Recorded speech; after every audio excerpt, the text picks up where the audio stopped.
This is the Selection Sunday show of the 2006 season. Coach David Hodgson and the William and Mary tribe have done it.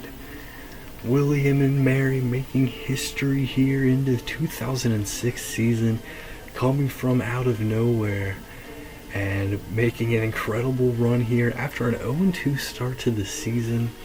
Looked like the tribe were in for another rough year, but we turned things around in a major way.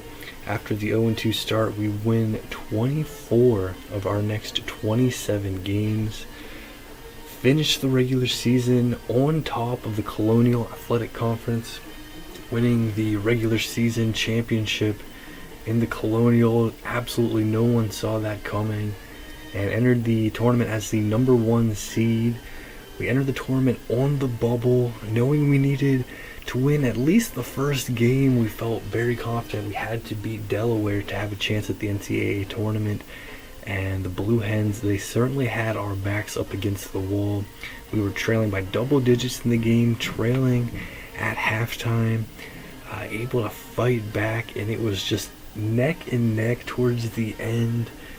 We were unable to hit some free throws that would have made things much more comfortable for us. They had a chance to potentially win it, trailing by just 2. They hit a lot of three-pointers in the game. They were able to tie things up after they got fouled and hit a couple of free throws. And Campbell hitting it just a moment. It would have been a buzzer beater, just a moment on the clock after the shot went in, but an absolutely clutch shot there to get us the win and move us on to the semifinal. Hard-fought game against VCU, but able to find a way there. We got out to a better start than we did in the quarterfinal. Had a lead. VCU was just hanging around there the whole time, and we were just able to stay one step ahead of them. And then it was a battle through the first half, at least, in the Colonial Tournament Championship game as we took on James Madison, playing as a ranked team for the first time in program history. There was I felt like a clear moment in this game where things really turned, and that was right at the end of the first half. We had a 4-point lead, called a timeout, and somehow executed a perfect play right before halftime. Long throw down court and nailing a 3-pointer from Nelson to give us a 7-point lead and give us all the momentum going into the locker rooms. And we just continued that momentum in the second half, getting our lead way blown out, and we were just cruising in the second half. Everyone knew we were going to clinch it here, get an automatic berth to the NCAA tournament, and win conference tournament championship here for the first time in program history. What a season here for the tribe in 2006. So much history we're making here, and we're about to make more as we are about to see the bracket unveiled and see William and Mary up in the bracket for the first time in history. First, let's take a look here at the tournament tree, just a quick reminder of the Colonial Tournament where we punched our ticket.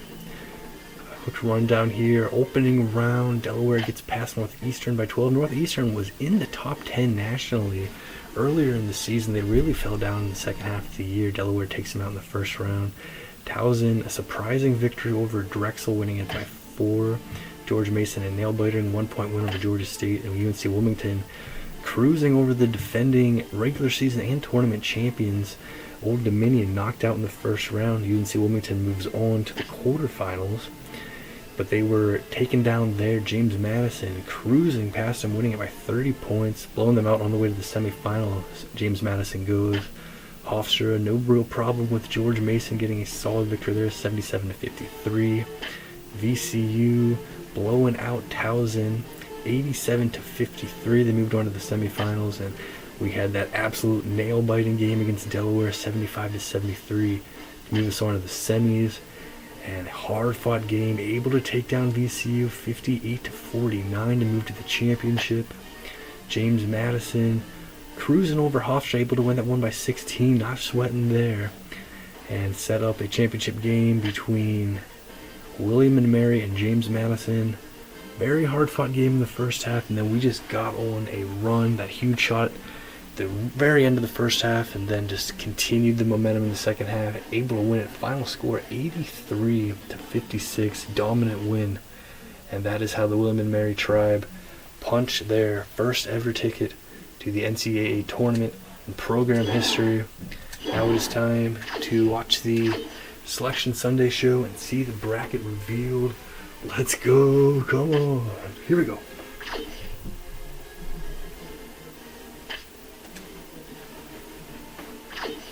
Every year in this country, the tournament adds life to spring. But it's not until the brackets are filled that March Madness springs to life.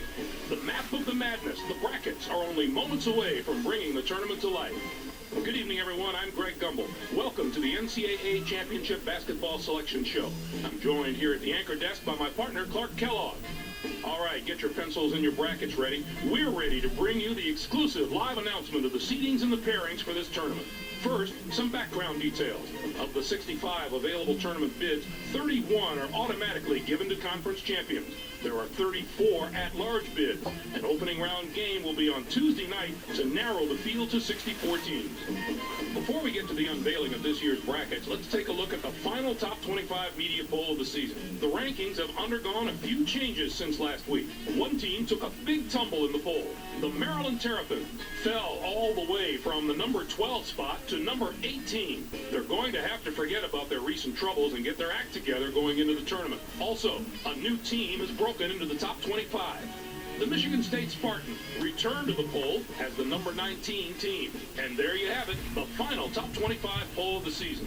Now, let's talk about what everyone else in the country has been discussing for the past few weeks. The teams on the bubble. These are the 10 teams that may or may not be on their way to the big dance. Clark, any teams that jump out at you here on this list? The Iowa Hawkeyes have the benefit of playing in one of the major conferences, and that will certainly give them an edge over the teams from the lesser conferences. You're right about that, and there are plenty of teams in the same boat with them. The Illinois Fighting Illini are an intriguing team with a lot of potential. But to be honest, I'm not sure they're more deserving of a spot than the other 9 teams we have on the board. Well, they won't have to wait much longer. In just minutes, the whole country will know who's in and who's out. With that, let's get right to it and unveil this year's number 1 seeds in the NCAA tournament. The Duke Blue Devils are the top overall seed who will play in the Washington, D.C. regional. They may not be number 1 in the media poll, but the folks on the tournament committee think awfully highly of this team. We'll soon find out if they're deserving of that top billing. On to the second number 1 seed, who will play in the Atlanta Regional. The Villanova Wildcats are trying to win their second NCAA championship in school history. The Connecticut Huskies are the third number 1 seed, and they'll play in the Minneapolis Regional. They're obviously no stranger to postseason play, with the experience of last year's NCAA tournament appearance still fresh in the minds of the veteran players. And finally, our fourth and last number 1 seed will play in the Oakland Regional. The Louisville Cardinals are in the tournament field as a number 1 seed for the first time in the history of their program. That's one happy group. Getting a top seed is definitely worth celebrating. That's just what they're going to do. Now, here's how the brackets shape up based on where the number 1 seeds have been assigned. In one national semifinal game, the winner of the Washington, D.C. Regional will play the winner of the Atlanta Regional. In the other semifinal game, the winner of the Minneapolis Regional will play the winner of the Oakland Regional. Those games will be played on Saturday, April 1st. Then it'll be on to the national championship game on Monday night, April the 3rd. Those are your top seeds for this year's NCAA tournament. Clark, give us your initial take on the selection. There are a few other teams there that could make a claim to a top seed, but the selection committee's opinion is the only one that matters, so they're just going to have to accept what the committee has decided. So, with the number 1 seeds out of the way, it's finally time to tackle the rest of the brackets. We look first at the Washington, D.C. Regional. The Duke Blue Devils are the top seed, finishing at 26-5. Winners of the ACC Conference regular season. They'll take on the winner of the opening round game, Mississippi Valley State's Delta Devils, with 13 wins. Take on the Mustangs of Cal Poly out of the Big West Conference. And now, the number 8 seed, the Texas Longhorns, come into the tournament on the strength of a third-place finish in their conference regular season and were losers in their first game at their conference tournament. They're going to play the number 9 seed, the Pittsburgh Panthers, who were 7th in their conference, finishing at 18-11. The Michigan State Spartans enter the field as the number 4 seed, coming out of the Big Ten. This marks their 19th appearance ever in the NCAA tournament. They'll be getting ready to face the number 13 seed, the Arizona State Sun Devils. Finished the season with 16 wins. They're the tournament champions of the Pac-10. The Western Kentucky Hilltoppers come in as the number 5 seed. This marks their 19th appearance in the NCAA tournament in team history. And they will take on the 12th seed out of the Big Sky Conference. The Idaho State Bengals are their conference regular season and tournament winners. Next up is the number 2 seed. The Oklahoma Sooners are the regular season champions of the Big 12. They'll be going up against the number 15 seed, the Boise State Broncos, with 16 wins. This marks their 4th appearance in the NCAA tournament in team history. Our number 7 seed is out of the A-10. The Massachusetts Minutemen come into the NCAA tournament as winners of their regular season and conference tournament championships.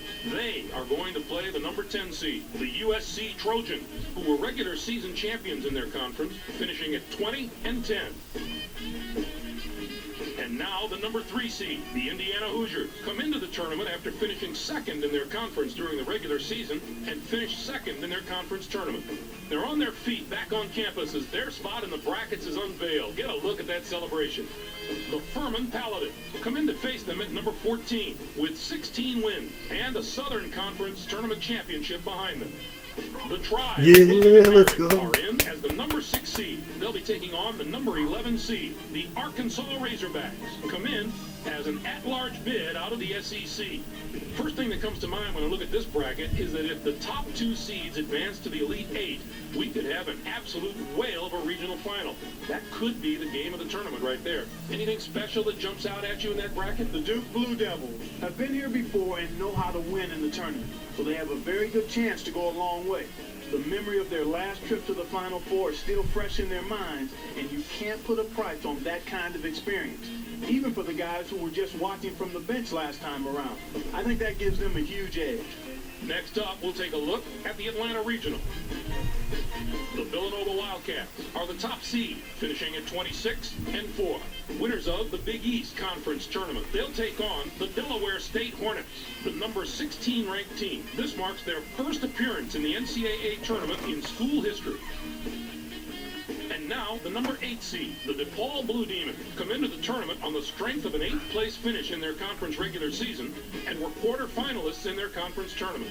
And check out the happy scene as their place in the brackets is confirmed. Looks like it's party time. The Temple Owls come in to face them at number 9 with 17 wins and no doubt a lot of confidence coming into the tournament.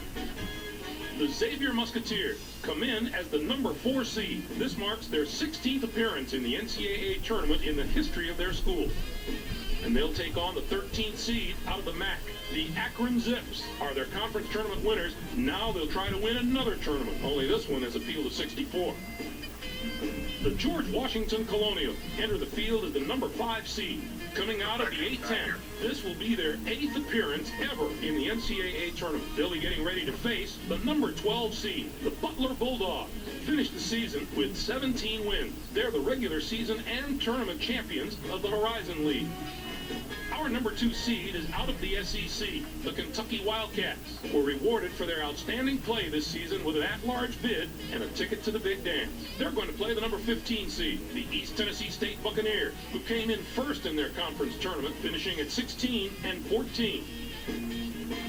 Next up is the number 7 seed. The Ohio State Buckeyes have established themselves as one of the best teams out of the Big Ten. They'll be going up against the number 10 seed, the Oregon Ducks, with 21 wins. This will be their 8th appearance all time in the NCAA tournament. The Ball State Cardinals are in as the number 3 seed. They return to the NCAA tournament for the first time in 6 years. They'll be taking on the number 14 seed, the Western Illinois Leathernecks, come in as tournament champions of the Mid-Continent Conference. And now the number 6 seed, the Denver Pioneers, come into the tournament first in their conference during the regular season and winners of their conference tournament. They are going to play the number 11 seed, the North Carolina State Wolfpack, who came in first in their conference tournament, finishing at 17-15. You're really going to want to keep an eye on this bracket. There's the possibility of some great second and third round games here. You never know what's going to happen in the first round, but if everything goes according to form, this could make for some very entertaining matchups. What do you think about that one, Clark? The Kentucky Wildcats are one of those teams that's hard to put a finger on. They've got a terrific squad, but they depend on a lot of young players, and that lack of experience can be a big factor. Sometimes young guys play a lot looser than the veterans, but it's always a tough call. They really could go either way on you. Our third regional breakdown of the day. Let's take a look at the Minneapolis Regional. The Connecticut Huskies are the top seed, finishing at 28-4, winners of the Big East Conference regular season. They'll take on the Albany Great Danes, the number 16 ranked teams in the NCAA tournament in school history. Our number 8 seed is out of the Big East. The Fighting Irish of Notre Dame were rewarded for their outstanding play this season with an at-large bid and a ticket to the Big Dance. They're going to play the number 9 seed, the Alabama Birmingham Blazers, who were second in their conference, finishing at 18-10.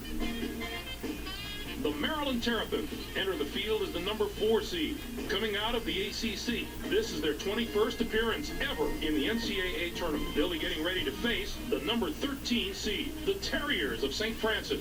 Finished the season with 22 wins. They're the regular season and tournament champions of the Northeast Conference. The Middle Tennessee Blue Raiders are in as the number 5 seed. They'll be taking on the number 12 seed, the Bradley Braves, come in as tournament champions of the Missouri Valley Conference. And now the number 2 seed, the Alabama Crimson Tide, come into the tournament first in their conference during the regular season and winners of their conference tournament. They're on their feet back on campus as their spot in the brackets is unveiled. Get a look at that celebration. The McNeese State Cowboys come in to face them at number 15 with 14 wins and a Southland Conference tournament championship behind them. Next up is the number 7 seed. The Arizona Wildcats have established themselves as one of the best teams out of the Pac-10. They'll be going up against the number 10 seed, the Arkansas State Indians, with 19 wins. This marks their first appearance in the NCAA tournament in the history of their school. And now the number 3 seed, the Georgia Bulldogs, come into the tournament as the 4th place team in their conference during the regular season and were losers in their first game at their conference tournament. They are going to play the number 14 seed, the UNLV Runnin' Rebels, who came in first in their conference tournament, finishing at 16-14. The Iowa State Cyclones come in as the number 6 seed, and they take on the 11th seed out of Conference USA. The Houston Cougars are their conference regular season and tournament winners after just a tremendous season for them. It certainly looks to me that this bracket is going to be the strongest of the 4. They have several teams I think are capable of not only getting to the Final 4, but of winning it all. And even some of the lower seeds here have the potential to advance. This is a really deep, really difficult bracket. Anything special that jumps out at you in that bracket? The Alabama Crimson Tide coming to the tournament on a serious roll. Now, usually that's a benefit, but it can work both ways also. A lot of times it just puts more pressure on a team. But I think these guys can handle it. They've got a lot of momentum, and it wouldn't surprise me to see them feed off of that momentum and keep it going in the tournament. The last but definitely not the least regional on the list, we'll take a look at the Oakland Regional. The Louisville Cardinals are the top seed, finishing at 24-7. Third place out of the Big East. They'll take on the Marist Red Foxes, the number 16 ranked team. This will be their second appearance in the NCAA tournament in team history. Next up is the number 8 seed. The Red Storm of St. John's have established themselves as one of the best teams out of the Big East. They'll be going up against the number 9 seed, the Virginia Tech Hokies, with 18 wins. This marks their 7th appearance all time in the NCAA tournament. And now the number 4 seed, the Michigan Wolverines, come into the tournament on the strength of a 3rd place finish in their conference regular season and were semifinalists in their conference tournament. As you can see, the celebration is on. A great moment for this team and their fans. The Bucknell Bison come in to face them at number 13 with 16 wins and the Patriot League tournament championship behind them. The LSU Tigers come in as the number 5 seed. This is their 18th appearance in the NCAA tournament in school history. And they will take on the 12th seed out of the Big South Conference. The Winthrop Eagles are their conference regular season and tournament winners and shouldn't be taken lightly by any opponent in this tournament. The Wake Forest Demon Deacons enter the field as the number 2 seed, coming out of the ACC. This will be their 20th appearance ever in the NCAA tournament. They'll be getting ready to face the number 15 seed, the Samford Bulldogs. Finished the season with 13 wins. They're the tournament champions of the Ohio Valley Conference. And now the number 7 seed, the Florida Gators, come into the tournament 5th in their conference during the regular season and were semifinalists in their conference tournament. They are going to play the number 10 seed, the Illinois Fighting Illini, who were 7th in their conference, finishing at 18 and 12. The Gonzaga Bulldogs are in as the number 3 seed. They earned their 7th consecutive trip to the NCAA tournament. They'll be taking on the number 14 seed. The Yale Bulldogs come in as regular season champions of the Ivy League. Our number 6 seed is out of the Big Ten. The Purdue Boilermakers had a tremendous year that included a regular season championship. They are going to play the number 11 seed, the Colorado Buffaloes, who came in first in their conference tournament, finishing at 19 and 12. I'm sure everybody wants to know where to look for potential Cinderella teams. I'd say this bracket is the place. A lot of the lower seeds have the potential to knock off the big boys. If rooting for the underdog is your favorite part of the NCAA tournament, then keep an eye on this one. Well, Clark, what's your impression of the teams in the final bracket? The LSU Tigers do the one thing that all great teams absolutely must do, and that's play tremendous team defense. These guys have been shutting down opponents all year with a combination of speed, intelligence, and sheer determination. There have been NCAA championship teams of all shapes and sizes, but all of them played good, strong defense. There's no more need for talk. Now we have all the facts. Tell us what you think about the tournament's top 16 seeds. Well, I have to admit, for once, these seeds look pretty good to me. I think the selection committee really got it right this time. The Michigan State Spartans snuck into the top 16 as probably the weakest of the 4 seeds, and I'd be surprised if they make it to the real Sweet 16. Just look at all the teams they're out of. The SEC, that is a ton of depth and a lot of great teams. Just a fantastic year. Now, let's look at the breakdown by conference. The Big East gets 7 teams. The SEC with 6. 6 out of the Big Ten. The ACC gets 5 teams. The Big 12 with 4.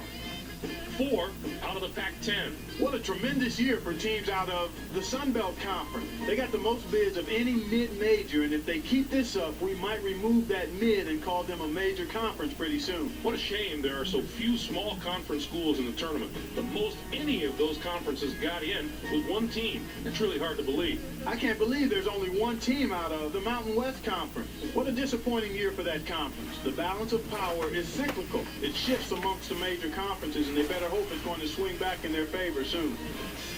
We talked about the bubble teams earlier. Now let's check back on them and see who got their ticket punched. What do you think of the list now, Clark? The USC Trojans were just on fire coming down the stretch, on a real roll. Finishing the year on an up note is a huge advantage when you're a team that's on the bubble. I'm sure that's a big reason they're in. Absolutely, and I know we have a few more teams on the list that are celebrating. The Illinois Fighting Illini are in certainly because of their ability, but some folks might think it's because of their status as a major conference team. I know the teams from the smaller conferences don't like to hear that, but sometimes that's just the way it is. Well, we know there are a few teams on the other side of the equation that weren't too thrilled to get the bad news today. The Iowa Hawkeyes have an advantage on paper over at least a few teams that did get in, but unfortunately for them, the selection process isn't all about how a team looks on paper. Not a happy day on that campus, that's for sure, but they'll have some company when it comes to watching the tournament on television this year. The Boston College Eagles really didn't do themselves any favors with their dismal finish to the season. Unless you've had just an unbelievable start to the year, you're usually not going to overcome that kind of struggle at the end of the season. Well, partner, I think we're ready to start the real show. What do you say? Well, Greg, that sounds good to me. I think it's going to be an incredible tournament. I can't wait until we actually throw the ball up in the air and get these games started. So for my partner, Clark Kellogg, and the rest of us here in the studio, I'm Greg Gumbel signing off. Now, let the madness begin. And here we go, William and Mary getting ready to play in their first ever NCAA tournament here in the 2006 season. What a magical year for the Tribe. And 24-5 record, regular season and tournament champions in the Colonial. We've earned ourselves a 6th seed. How impressive is that for a first ever appearance? And we are going to be taking on the 11th seed Arkansas, the Razorbacks, with an 18-11 record. Arkansas from the SEC, they were a bubble team, they got in. It's going to be a very tough matchup for sure. It's going to be a great game. It's going to be fantastic to be a part of this, and we're going to do everything we can to try to keep it going, try to survive and advance as long as we possibly can here. Yeah, what a year here for William and Mary, making it first time ever.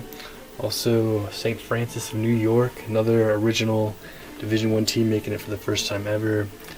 Ball State with a very high ranking. Same with Denver, they're having an incredible year. Very interesting looking tournament here. Top seeds, Duke, Villanova, Connecticut, Louisville. Cannot wait to get this started. What a year, no matter what happens, an absolutely magical year that will never be forgotten for William and Mary, but we want to keep this going as long as we can. First ever NCAA tournament game will be against the Arkansas Razorbacks, and we cannot wait for that. It'll be a dream come true. We're going to give everything we got. Let's go, Tribe!